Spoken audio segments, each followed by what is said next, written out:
ekiri ku Palamenti Kampala ayuguma Jono Museveni najja kiwuliramu ebintu yadalooza binaaba yamanyo wenu tewali kusaaga baba bantu batandise dda.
Embeera bwetu bwetambula kikiri Kampala bakwata bwe babuzaawo naye ate abaana boyongera kujja agutunuulira olabe abaana bo beyongera kujja kulumba nalo yembeera eriwo kwata nga ate bwe tujja ajjawo bwe bajja amakomera anaagera okukejjukiza amakomera gajo tetalina gyabatwala nga ekintu kiggwa.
Yeah, now I understand. That's it. Huh? Got it.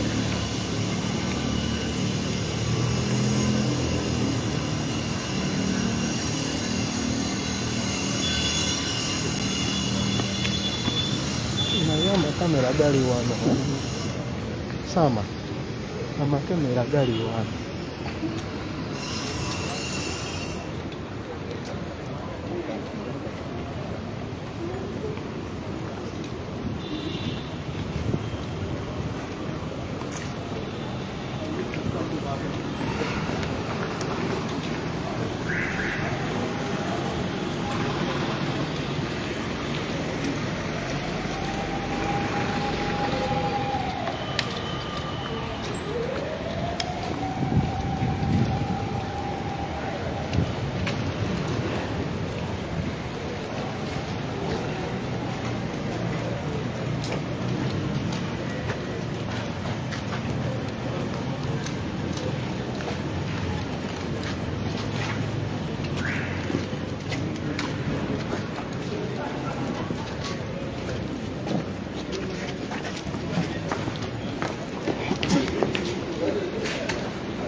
tamanyi kituufu ebyaddala bali mu luga naye nga ekigenda mu maaso wano baganda bange mbeera nga bweri mu Kampala emirimu gyasanyaladde dda ebyokwerinda by'amaanyi olwa protest egenda mu maaso eya march to the parliament olunaku olwolwaleero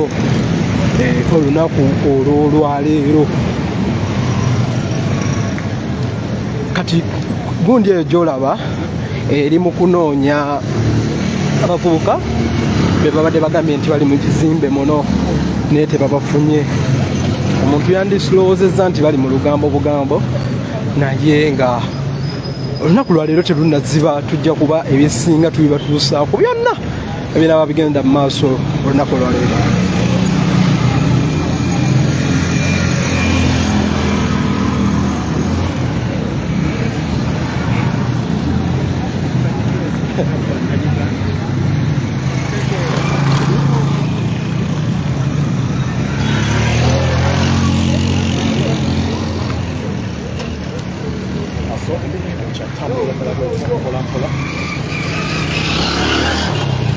Ekituufu nabo tebakimanyi.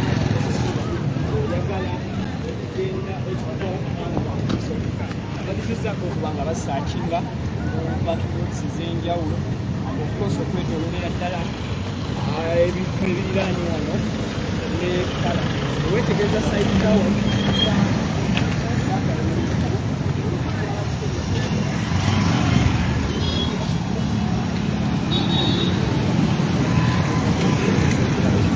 atengalo kiri mumbeera nga bwoleka kubanga ate etambula nga bwekumbe nti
abalanga bagamba ababaka ba Palamenti basuse basalireko oba ababaka ba Palamenti basendezereko omuwendo ogukise gutwala sentire yamuwa mukolose embeera bwetyo bwekyatambula oba bwekyayimiridde gwe muganda wange andaba nawe ampuliriza yonna gyesinzira okubanga okusozesa maaso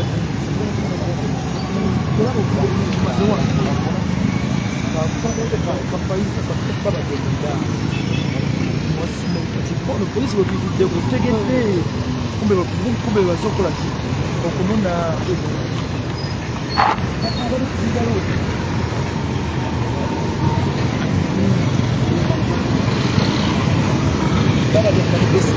yabanagabe polisi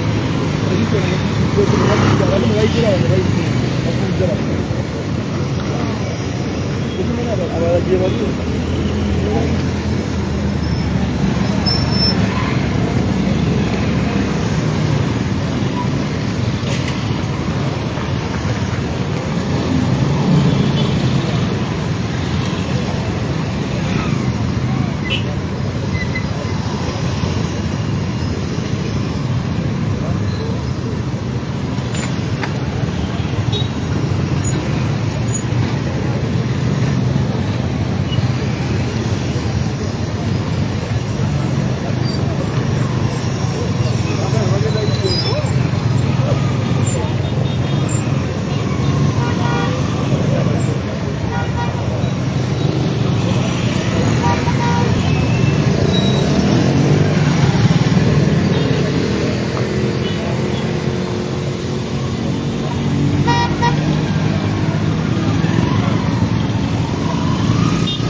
kati nno mpuliddeako ne ndowooza nti waliyo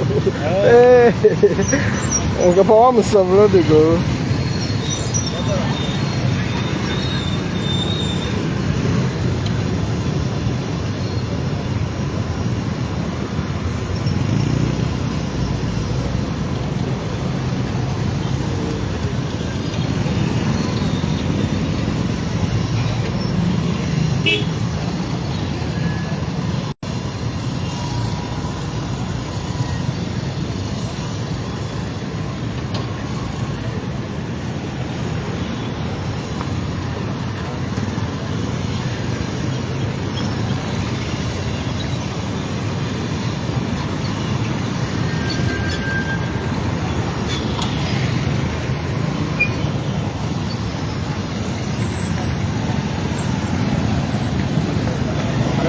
amakubo ag'enjawulo amakubo agasinga muganda wange andaba gasaliddwako ab'ebyokwerinda nga bwe mbadde nkutegeeza emabegaawo ag'enjawulo kw'ossa poliisi amagye ndabyeko n'ekitongole ekya JAT nga nakyo kirina zi drone empitirivu ennyo nga kiri mu kuyisaamu mu lulimi olw'ekivubuka bagiyita eggaali yanga kiyisaamu eggaali so embeera bwetyo bweri oba embeera bwetyo bwekyatambula gwe omulungi andaba ku Mission TV kw'ossa ne Sama Uganda Media bwetyo embeera bwekyali mu kubanga etambulira ddala so tugenda kuba twongera okuba nga tubawa update n'okubabuulira biki ebigenda okuba nga bigenda mu maaso bunkenke bw'amaanyi nnyo kyensobola okugamba poliisi erawunedde neddeeri so bwekityo bwekiri baganda abajjukize nga n'abeekalakaasi bwe bakyataddemu amaanyi ku mikutu emigatta abantu abeekalakaasi mpiseeko ku X mu simenta oba eno ku Mission TV bagita space nga abaana obanga bannayuganda bali mu kuwaga bagamba tujja so andooza nabe byokwerinda tebalutumidde mwana ne bagamba okay mujja naffe wetuli so tetumanyi oba bagenda kubawerekera nga kye twalabyeko ku Parliament emabegaawo bannayuganda bavuddeyo nga bagamba Theodore Sekikubo ekintu kyakola ekyokuŋŋanya emikono okujja mu bakamishona obwesigwa kikyamu so bannayuganda bavuddeyo tetwalabyeko Parliament nebadereza bavuddeyo ne bagamba kikyamu tokivumirira so katusuubira nti olunaku olwaleero Parliament egenda kuwaniriza bannayuganda okuba nga bagenda kutuukayo balage obutali bumativu bwabwe butereevu embeera bwetyo bweri omuganda wange atulaba tuli Kampala Africa tusaasaanidde ensi yonna Kampala Masaka Uganda Africa worldwide otusinzira okuba nga tubaweereza abaganda bange basebo ne bannyabo tugenda kuba tubatambuzamuko katono nnyo okwongera okubalaga embeera nga bweyimiridde emiryango gyonna nga bwe nkugambye egiyingira Parliament gyasaliddwako era abayingirayo olina okuba either nga oli mukozi mu Parliament oba nga oli member wa Parliament kwegamba embeera bwetyo bwekyatambulira ddala oba bwekyafaananyeko amakya agaleero wano mu kibuga ky'eggwanga Kampala Uganda omukutu oli ku Sama Uganda Media kw'ossa Mission TV egyo gyokubeerawo okuba nga gyokuwa ensonga zonna nga bwe ziba zigenda mu maaso mu ggwanga wetuli tugenda kugira tukulaga ki ekigenda mu maaso yes embeera nga bwogiraba baganda bange oyo Sama Uganda embeera nga bwogiraba ndoozi ya bunkenke naye ffe tugenda kuba tubatuusaako okuva we bitandikira paka we bikoma just olaba notification tovaako nga tofollowinze osobole okulaba notification eno okuwa update ku kiba kigenda mu maaso buli nsonda yonna yonna tukubwa amasimu nti waliyo ekiri eno waliyo ekiri eri so tusalawo okubanga buli kimu tukibawa mu full swing mbagambeko emabegaawo nti tulina ne international news CNN BBC nazo asobola ogenda ku CNN ayagala oluzungu asobola ogenda ku CNN ogendako ku CNN oba ku BBC news nosobola okubanga omanya oluzungu tebalipotinga mu Luganda so neyanza nnyo neyanzege so bwekityo kwekiri mu kuba nga kitambulira ddala abaganda bange neyanziza nnyo neyanzege ate omukisa ogumpeereddwa okubanga nakyo nzizaawo so tuli Kampala yonna nkiddamu Kampala yonna ko amazima obunkenke bw'amaanyi Kampala yonna ensonga ensonga eziri mu kwekalakasa kuno okuddamu okubagamba nti ziri wakati wa bannayuganda aba bulijjo, bannayuganda banneekolera jange, bannayuganda abavuga booda, bannayuganda abasuubuzi bali ku nsonga ya Antamong alekulire olw'ensonga zebya ku kifo ky'obwa sipiika n'enkozesa bubi ssente z'omuwoomusolo bangi bakwatiddwa sofa wetubala abantu nga 12 be bakakwatibwa ogenda mu makomera ag'enjawulo agetolodde Kampala downtown wali balina mu 10 n'omusobyo. So tulina okubawa buli kimu. Tugenda kuba tubabuulira buli kigenda okuba nga kigenda mu maaso. Bwe ntunuulidde ebitundu by'eggwanga eby'enjawulo ab'ebyokwerinda babadde beebongoludde ebitundu byonna so nti ekyenjawulo kiriwo olwaleero nti si poliisi yokka wabula amagye UPDF akozesa military police ate kozesa ne JAT.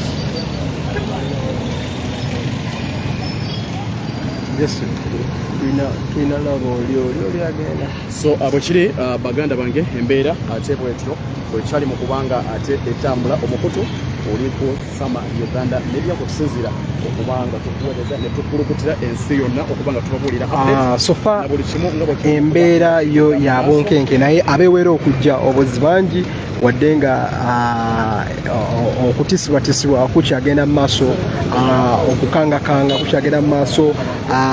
Tuli okuweereza just kusaba sharing obeere update naye naawe wali okumpi kiri gy'oli sijja kuyita naye kiri gy'oli okulaba embeera ekunyiga etya, okulaba embeera ogikwasaganya otya ewaka ekusobozesa okubeera awaka. So far JAT, military, SFC, ebitongole byonna ebya poliisi ebyamagye byonna biri ku demonstration zeno. Nyongera okujjukiza nti emikutu gy'amawulire gyonna giri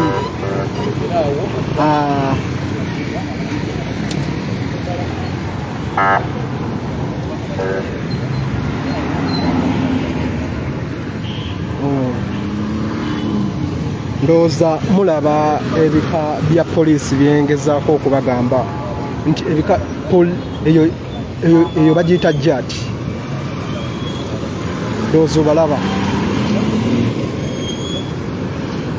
Ndowooza obalaba muganda wange bataddewo obunkenke bungi nnyo. Abo benkulengezzaako bataddewo obunkenke bungi nnyo nyini ddala. Nnyo nyini ddala. Abantu bano abeegattira mu kibiina ekya genocide endowooza eno bagijja ku bannaabwe abali mu bitundu by'e Kenya okwekalakasa okwaliyo jjo President William Ruto we yategeeza bannakenya nti abantu bano beekalakasizza ne bayiwa n'omusaayi biiru tugisazeemu n'atema ne ku mukyala we owaka omusaala gwe yali afuna n'agumuggyako n'atema ne baministers awamu n'okubaggyako. So awamu n'okubaggyako ddala okuviirawo ddala n'abasaba balekulire baministers obungi. So neno ye message ebadde etambula nti abaka parliament bangi sofa bali bagenda mu 605 mu okitegeera. So munnayuganda yakugamba nti abo bangi nnyo. Sente z'omusolo ziba zigenda nnyingi nnyo, y'ensonga lwaki bagenda matchinga up to the parliament eri wali waggulu w'entunuza kamera, era tugenda kuba tutuukawo tubalage ekiriwo.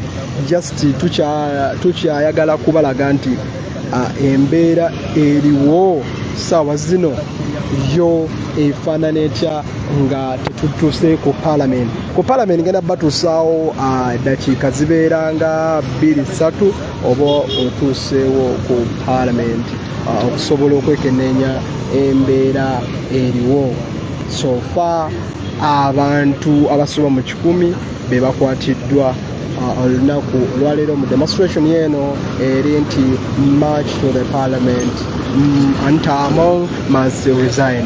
So ngenda batuusaako gulire lyonna buli gye mwetaaga lyonna ngenda kuba ndi batuusaako baganda bange just share tusobole okukwataganira awamu okubanga tukowa update oba na buli kimu tugenda balaga ensonga zonna nga bwe zigenda okubanga zigenda mu maaso bakadde baffe oba baganda bange basebo ne bannyabo yenze kabaka sama Uganda okubanga nkutuusaako ensonga zino nga bwe ziri mu kuba ate nga zitambula mpola mu kibuga ky'eggwanga lyattu Uganda. So mwebale nnyo beyanza okuba nga kwemuli baganda bange kyemukola kyamaanyi nnyo kyemukola kya mulembe nnyo. Ndabyeko message ezimu nga zibuuza ati ekiri ku kitebe kya National Unity Platform oba ku kitebe kya NUP Kafule. Baganda bange ekiri ku Kafule mawulire agamu kugenfuna gavaayo galaga CFC yeri mu control CFC yeri mu control okubanga ate yeri mu control okubanga bawereza bannayuganda ekifaananyi ekituufu ekirina okubanga kikolebwa ate olunaku olwaleero. So embeera bwetyo bwekyatambudde bwekyafaananyeko baganda bange mpola. So tugenda kuba maaso awo tubatuusaako embeera nga bwegenda okubanga etambula. So kyekyo ekiriwo basebo ne bannyawo ndaba amagye ga CFC egali mu kubanga gatambula. So amagye ga CFC okutungira ddala gesinga okulaba agali mu kubanga galawuna kusajjat bwekityo bwekiri mu kutambula. Nenyongera okulamusaako muganda wange Flagaiza.